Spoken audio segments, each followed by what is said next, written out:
Let's go to the phone lines and Chris. Chris, what do you have tonight? Hey, how's it going? Very good, Chris. How are you? I'm well. So I'm a casual soccer fan. Usually get into it during the World Cup. Really got into it with Welcome to Wrexham. I'm not sure if you're familiar with the yes, I am, and that was a big deal in introducing people to soccer. Yes, I am. It was. So my question is this. I don't want to take up too much of your show with this, but I was just wondering if you could just, break down how it works, the X's and O's, for lack of another term, of how. I listened to your show with the two-part episode. I can't remember the guy's name, but he was talking about how he wanted to get Rooney, and his job was to disrupt and ruin reputations. Yeah. Jay DeMerit, who played in the World Cup in 2010, started all 4 games as a center back with the Gucci Onyewu next to him. Yeah, that was our recent interview. Did you like that interview? It was fantastic. It gave me so much insight into the game and how the piece players, not the big big name right. guys, but the piece players that just do the dirty work and then the grind. And I don't know anything about that. I don't even know what a center back is. So I just would like just a brief breakdown of positions and what things are, and not just take up too much of your show, like I said, but just a breakdown of what each person does. Like I want to get into soccer, and it's just So let me do kind of I'll kind of do a 101, okay? Right? I think you pretty much understand what a goalkeeper does, right? Keep the ball out of the back of the net, command his penalty area. He's a big organizer.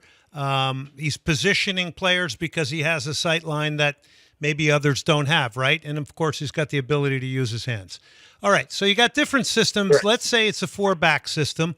In a 4-back system, a lot of times the 2 outside backs, who are the widest guys, they are guys that are encouraged to go forward and get into the attack. They got to have big lungs. They got to go box to box.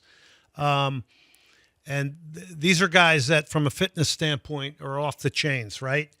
They got to go up and back. They got to defend. They tuck in. Some of them now in the modern game, when the ball goes up the field, actually move into a central position in front of the 2 center backs. But I want to keep this fairly basic. 2 center backs are guys that are really protective.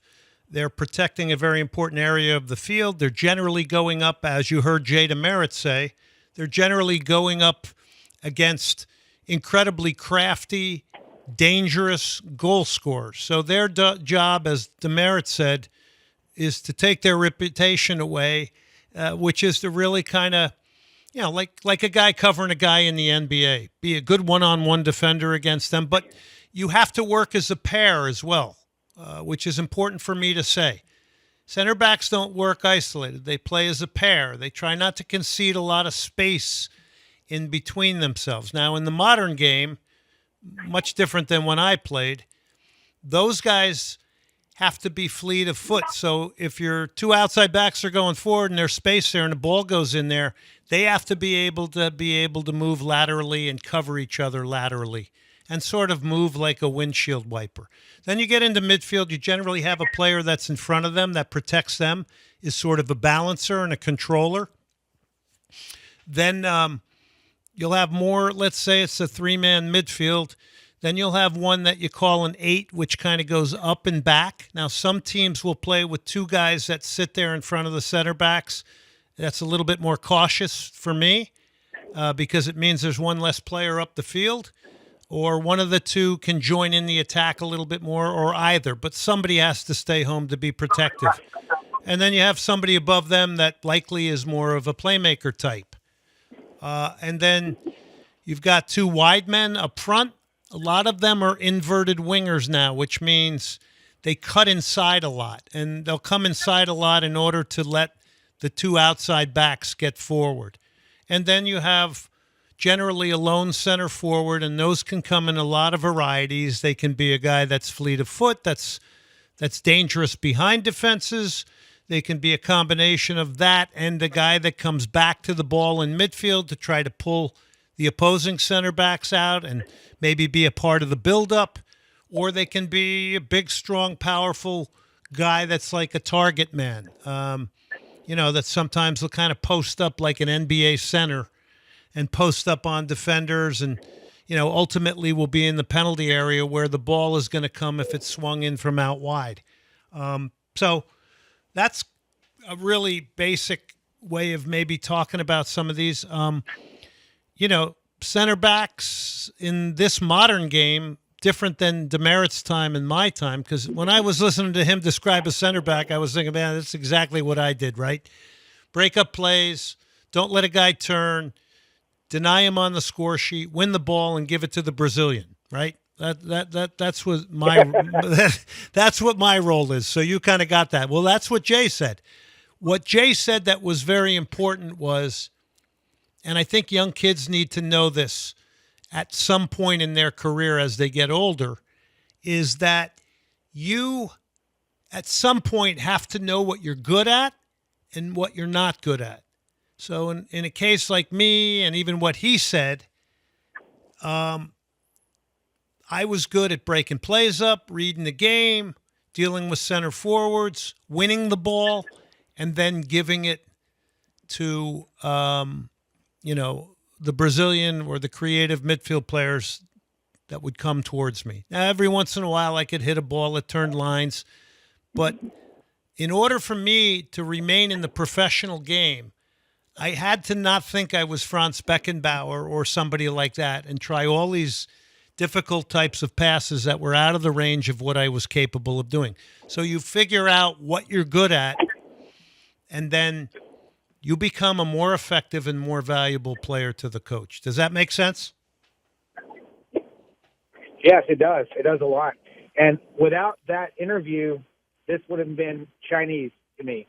But listening to him talking about how he was a center back and what he did and just disrupt. I love what he said. That you're right. That should be the tagline for every soccer caster everywhere. He ruined reputation. Yeah, I love that. That was a great quote. You're going to hear some commentators start using that. Probably won't hear me doing it on a Dynamo game, but you might hear some other people doing it. Hey, that's a great phone call. What makes me really happy is that you, Chris, you really,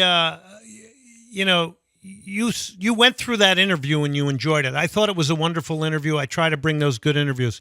If you're up in Jersey Village on Tuesday, come by and see us. I got a Soccer Matters hat for you. I want to make you an even bigger fan, okay? Sounds good. I'll do my best. Hey, thanks so much for calling in tonight. We appreciate it. Yeah, thanks for taking the call. Have a good one, Glenn. Yeah. Thanks a lot. Yeah, you made it a good one. So great stuff there from Chris. Love that. All right. Quality craft beer at Senate Avenue Brewing, Jersey Village. It's a true local favorite, community-driven brew pub. By the way, we're going to hear from Andrew Mitchum tonight to close the show when we're going to make our Soccer Matters beer as well. But the craft beer culture is really cool. And there are a lot of similarities with soccer. They got a rotating list up there. They got IPAs, amber ales, darker malt forward styles. Come up Tuesday, drink some of it. If you wear a jersey, you're going to get in for free.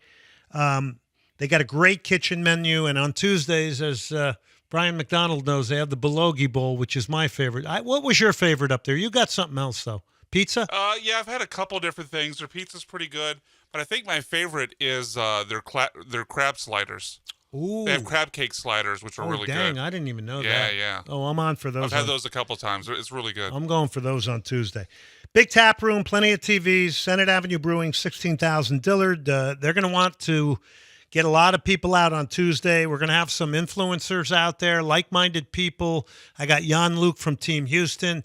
You want to come out and make connection about the World Cup and see how to be involved with it in business type ways or volunteering or being a part of it. Come on out, all of you. It's a great spot. Senate Avenue Brewing, proud sponsors of Soccer Matters, Tuesday, 6 to 8 Central. I'll be out there at 5 o'clock.